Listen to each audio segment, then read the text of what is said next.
This week's Tech Tips is for our Infinitylaw users.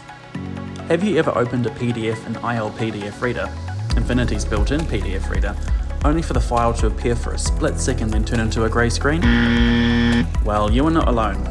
Thankfully, there is a way to fix this problem and it's quite easy to do yourself. Let me show you how. Most of the time, it is due to your Adobe Reader program, which helps run ILPDFreader. There's a corruption or error of some sort that needs to be fixed with a repair. Let's do that now.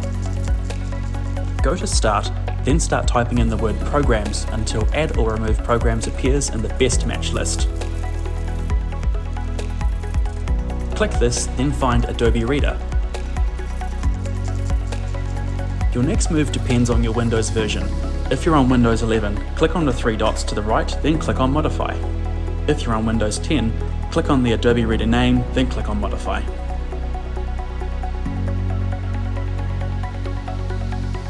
When the window opens, you want to ensure the Repair option is selected.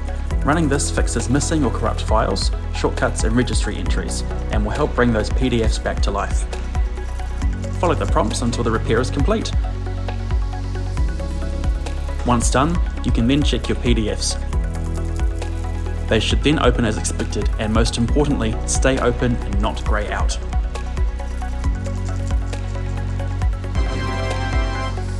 And there you have it, all good to go.